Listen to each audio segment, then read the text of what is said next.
Okay, hello. Today we have Damon, a lead teacher of St. Gabriel Secondary School. Today we are here to talk about our journey as teacher leader. The first question is, why did we want to be a senior teacher? Thank you for asking me this question. It really makes me reflect as to why I am in teaching in the first place. I guess we have to go back to why I signed up to be a teacher. So many years ago, I started off as a relief teacher back at my alma mater, Montfort Secondary. And it was my experience there which helped me develop this strong sense of wanting to help the students, because the things that I did to help them learn actually had an impact. So because of that impetus, right, it made me signed up to become a teacher. And since I like sports, right, therefore I signed up as a PE teacher itself. And after probably 5 to 6 years of teaching, I felt that I did contribute to the learning of my students. And the next step forward is, how can I impact more students, which made me more willing to step up as a teacher leader to become a senior teacher, where I can influence more teachers in the fraternity so that they can improve and therefore help more students become better people and also become better learners as well.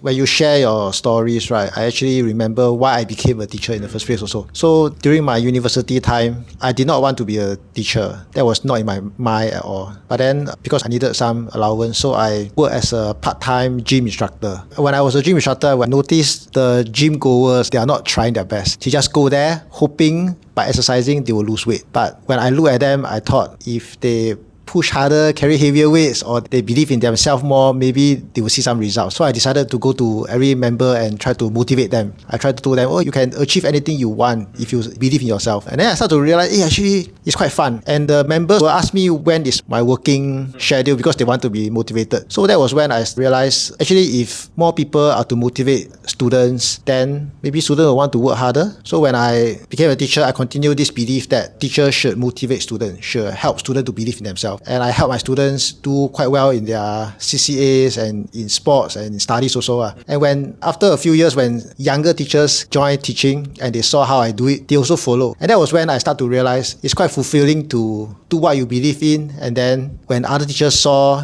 what you do, they also try to follow. And then they also impact more students. So that's why I wanted to be a senior teacher. Thank you for sharing. And I hear from your story, there's this big idea of motivation. And I feel that it is probably one of the most important factors in helping anyone to learn something and do something. Sometimes if the person or the learner is trying to motivate only by himself, it may be very difficult to get going. And I think this is where us teachers, right, can come in, provide that impetus, right, and encouragement to help them kickstart the drive to want to learn. And if we are able to kickstart our learners to do something to get their learning going, right, we see this other thing that you mentioned about fulfillment. The fulfillment comes in because when they are taking action to the suggestions that you have given them, I think it feeds back to you, which makes you even more motivated to want to help them, therefore creating this virtuous cycle that will help them improve as well as help yourself as the teacher to improve also. Last time I read this book and it says it takes 10 units of energy to start something, and after you start, you only take 1 unit of energy to continue. So a lot of time is that resistant to start something. So when we say motivate, right,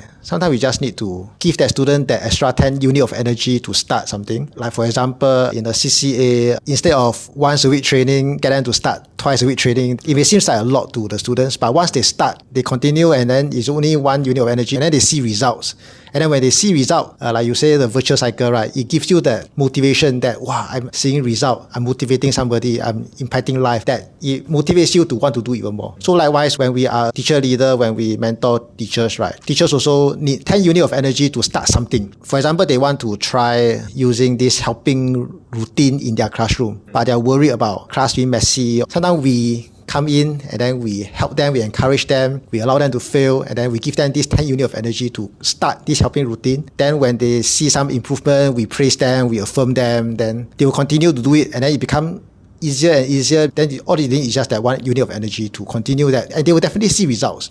And then when they see results, that's when they motivate us also. Then the virtual cycle will just keep continue and continue. It's actually very fulfilling to see all this change. And thank you for continuing on this conversation regarding the virtuous cycle. It seems to me when we want to create a virtuous cycle in adult learners, it's pretty much similar to that in us doing the same virtual cycle creation in our students. But of course, there are some slight difference because we know that adults probably want a little bit more autonomy and they have more life experiences. So we probably shouldn't handhold them too much, but instead help them explore their ideas on wanting to help their own students during their lessons itself. And I think through letting our adult colleagues explore their ideas, which may or may not work, but affirm that they are willing to try, it gives them even more motivation to want to try out different pedagogical ideas that may work for their profile of students. And eventually, through over time and through effort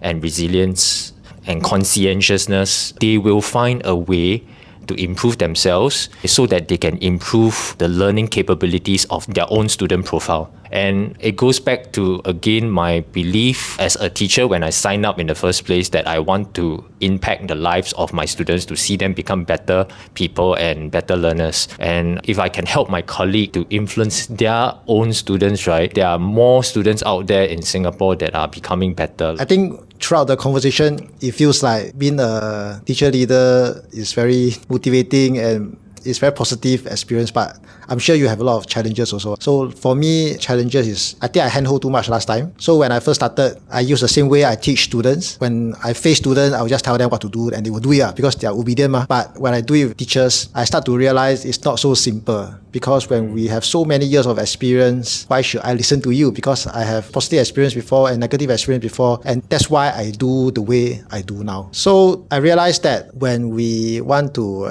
help teachers, it's even more important that we use a strength-based approach, or we try to really understand what the teacher aspires to be and what the teachers really want to do. I also learned that approach applied to students also. Sometimes we should empower students more, find the strength of the students more, and really try to understand the aspiration of the students. And when that happens, right, it's easier to motivate students and students will be more eager to learn. Thank you once again, Francis, for sharing your personal experiences on mentoring. So I think on this idea of mentoring, during mentoring, it is actually very relational and very situational as well. And you mentioned about going back to the basics of understanding the person that you are working with, be it students, be it adults. I think that is very important. It's like if we are like doctors, we need to understand our patients. If we don't understand our patients by finding out how they feel, what kind of symptoms they have, then we might be applying the wrong medication and medical advice for them, which can be very, very detrimental. So same thing when it comes to mentoring and teaching our students.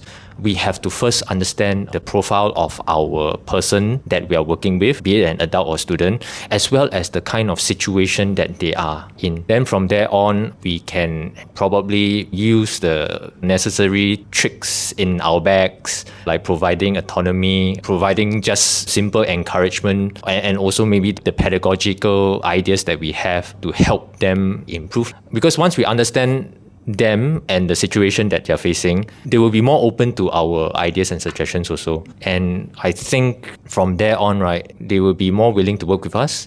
And once they are more willing to work with us already, right, then basically we have set ourselves up for success already. Then the ball will start rolling, and then we will experience that virtuous cycle that we want to achieve in helping them become better teachers and our students to become better learners. When I see teachers who can teach very well and have very good knowledge of the students, sometimes I will encourage them to go for the teaching track to be a senior teacher. Then they will say, no time, I just want to focus on the students. But the thing is, we think that we don't want to spend too much time on trying to do other things because our students are very important. But when we try to put in a bit of time to help other teachers, right, we are actually learning from the other teachers also. And because we are learning from them, right, we can help our students even better. The learning environment of the whole school improve. There was this mentee that I have. She has a difficult time trying to engage her class. She was a beginning teacher. So I told her to get the class to help one another. Of course, the starting part was very difficult, and then the teachers don't know what to do. So I went in and then I tried to co-teach with her, tried to give some pep talk to the students, why they should help one another. Then when she saw that, then she tried and then she persevered. Over like a few months, we start to see the whole class helping one another. It's quite amazing when you see everybody was talking, teaching one another. We could also see the results improve at the mid exam and final exams. When that happened, right, the teachers' friends also tried to follow. Yeah. And then other classes also develop a helping culture. Unconsciously, we form a community. There's this phrase called collective efficacy, which means when you're in this group that everybody is doing the same thing and everybody is achieving some success, you felt very motivated and then you do more of it. And then the way I teach also improved. From what you have shared, right, I think what you have created was trust between yourself and your various colleagues. And how did you go about creating that trust? I think it's through you leading by example, and leading by example through telling your colleague, hey, I'm going to work together with you. I'm going to teach together with you. And this tells your colleague you have skin in the game. You are there in the trenches with her. When it comes to managing the students, helping the students learn, these are very difficult things to do. To get someone to learn something is not easy, but you work together with her by co-teaching with her, and that culture of collaboration is created because there was a bonded by the trust between you and her. And this trust and culture of collaboration spreads throughout your entire school. The influence is not you to your 40 or maybe 70 students that you're teaching, but it's for all the 7 to 1,000 students. For my case, I do quite a lot of bite-sized sharing with my teachers. So during staff meetings, I will do like 10-minute sharings on how I actually set up my classroom routines, or how I activate prior knowledge or conclude the lessons for my classes. I think they do appreciate these sharings, but in bite-sized formats. I find that creating like a resource page, which is actually in the form of a Padlet,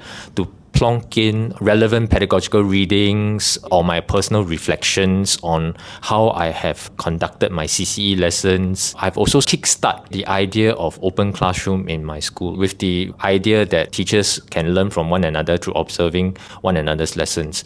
Initially, the sign-up rate was not very high. So what I did was to video all the open classrooms, and then I cut out the important segments of the lessons that were videoed, which I find that will help improve the teachers' learning about maybe DI, or how to engage the students in more self-directed or self-regulated learning. And then I post it up on the school's pedagogical resource Padlet for them to have a look at it when they are free. Some feedback here and there from my colleagues was that these little things that I've done actually helped them out, because they wanted to visit the classes, but really there's a clash in timetable, or they had to handle other issues in school, so they really don't have enough time to do all these visits to learn from other colleagues also.